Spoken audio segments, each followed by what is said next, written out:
বাবা, আপনার কোলে আজও অনিরুদ্ধ বসে আছে, যেখানে অন্তত আজকের দিনে আপনার আমাকে কোলে বসানো উচিত। শাম্ব, অনিরুদ্ধ তোমার ভাইয়ের পুত্র, এতে অনুচিত কি?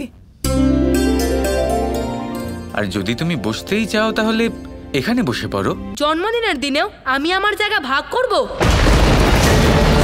ভাগ করে কোনো জিনিস চাই না আমার।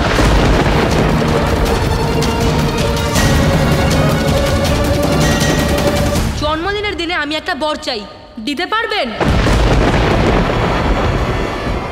কি বর চাও তুমি শাম্ব, বলো। আমি চাই যে আমি যেন অদৃশ্য হবার শক্তি লাভ করি, যখন চাইবো অদৃশ্য হয়ে যাব।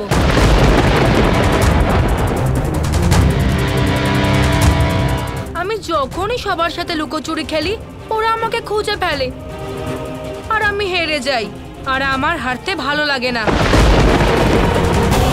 আপনি আমাকে অদৃশ্য হবার শক্তি দিন, যাতে আমি জিততে পারি। কি বলছো শাম্বু?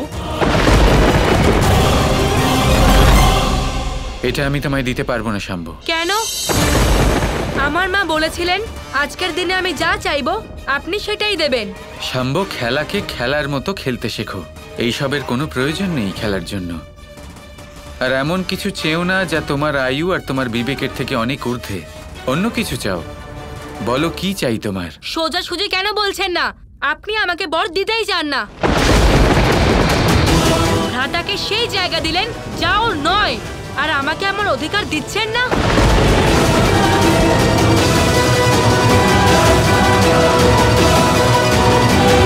শাম্বু, শোনো। ব্যাস, আপনি কোনো কথাই বলবেন না।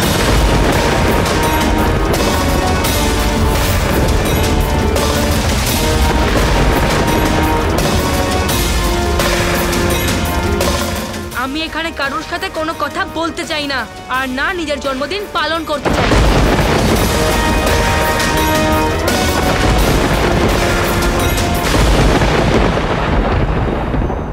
শাম্বু, শাম্বু পুত্র, তোমার এত রাগ, এত রাগ, তুমি ত্যাগ করো।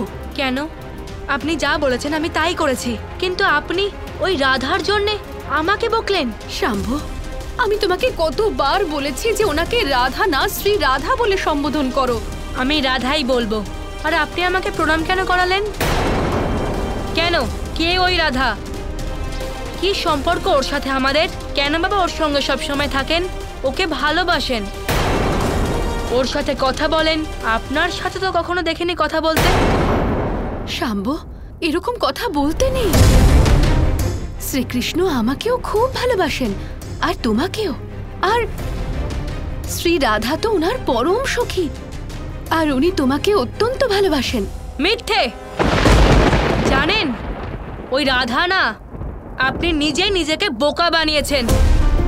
আপনি বুঝতেই পারছেন না যে বাবার জীবনে ওই রাধার কোনো স্থান থাকা উচিত না। পুত্র, ছোট মুখে বড় কথা বলতে নেই। রাগ ত্যাগ করো। শ্রীকৃষ্ণর ভালো লাগেনি এই ব্যবহার। চলো, এভাবে ওখান থেকে চলে এলে তো আমার কিছু যায় আসে না। আমার জন্মদিনে আমার ইচ্ছা পূরণ হলো না, বাবাকে আমার কথা মানতেই হবে। তা না হলে আমি অন্য জল ত্যাগ করব, ওনাকে বাধ্য করব বর দেবার জন্যে। না পুত্র, তুমি এরকম কথা বলো না। যদি তুমি অন্য জল ত্যাগ করো তাহলে তো আমি প্রাণ ত্যাগ করব। ঠিক আছে, তুমি যা চাইছো তা আমি তোমাকে দেব, কিন্তু তুমি এরকম কথা বলো না। তুমি অন্য জল ত্যাগ করো না। সত্যি আপনি দেবেন? হ্যাঁ, আমি দেব। কিভাবে? আমি জানি শ্রীকৃষ্ণ হলেন অত্যন্ত শক্তিশালী, কিন্তু আমিও বড় তপস্বী। মা কালীর ভক্ত আমি। আমি আমার সমস্ত তপস্যার দ্বারা তোমার জন্য এই বর চাইব। অর্থাৎ আমি যখন খুশি যেখানে খুশি অদৃশ্য হবার শক্তি পেতে পারি? হ্যাঁ, কিন্তু কথা দাও তুমি কাউকে এটা বলবে না। কথা দাও আমায়। কথা দিলাম।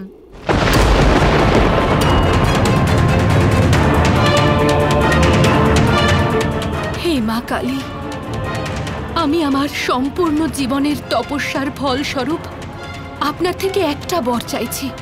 আমার পুত্র শাম্বু যে বর চাইছে ওকে দিয়ে দিন, ওকে দিয়ে দিন।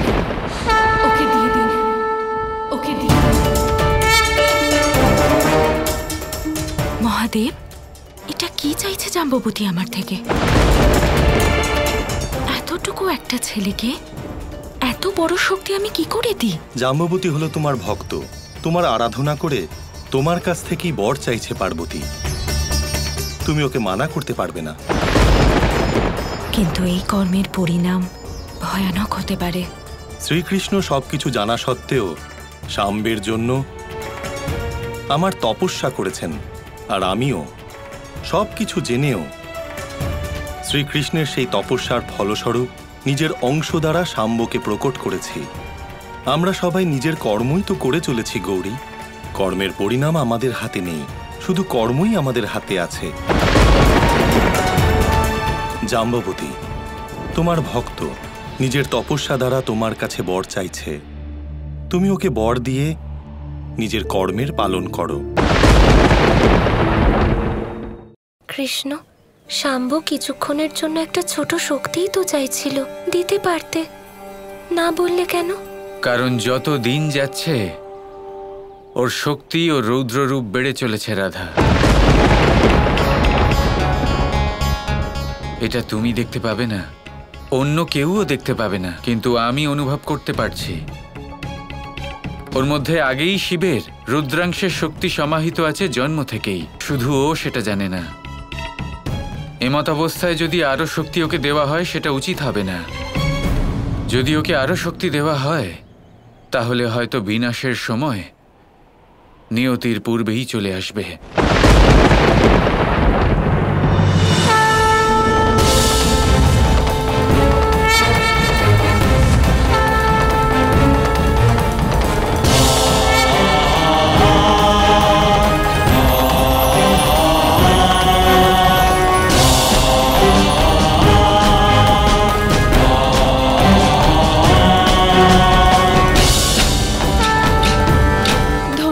মা কালী, ধন্যবাদ।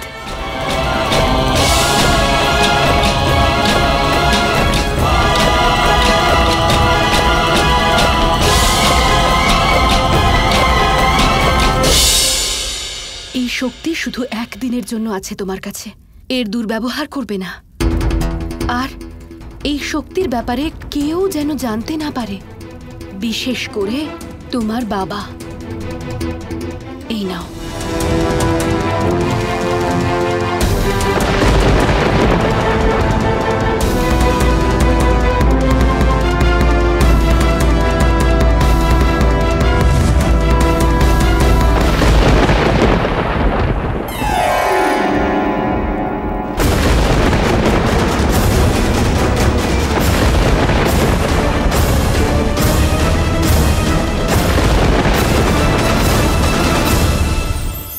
সুখ আর অভিজ্ঞতা, এই দুই জীবনে একসাথে কখনোই আসে না। মনে রাখবেন, যেখানে সুখ থাকে সেখানে অভিজ্ঞতা থাকে না। আর যখন এই সুখ আমাদের জীবন থেকে দূরে চলে যায় তখন আমাদের জীবনে আসে এই অভিজ্ঞতা। পরমাত্মা, প্রকৃতি, নিয়তি এই অভিজ্ঞতাকে আমাদের জীবনে পাঠান যাতে আমরা একটা অত্যন্ত গুরুত্বপূর্ণ শিক্ষা, একটা জ্ঞান প্রাপ্ত করতে পারি। এই অভিজ্ঞতা আমাদের শেখায় যে অতীতে এমন কি হয়েছিল যা আমাদের করা উচিত হয়নি। আমাদের শেখায় ভবিষ্যতে এমন কি আছে যা আমাদের করা উচিত আর কি করা উচিত নয়। দেখতে গেলে এই অভিজ্ঞতা আমাদের সেই শিক্ষা দেয় যার জন্য আমরা সুখের দিকে উচিতভাবে অগ্রসর হতে পারি। সেই জন্য জীবনে যখনই দুঃখ আসবে, দুঃখের এই সময় আসবে, তখন হতাশ হবেন না। বোঝার চেষ্টা করুন এই পরিস্থিতি কেন এসেছে, কি শিক্ষা দিতে এসেছে।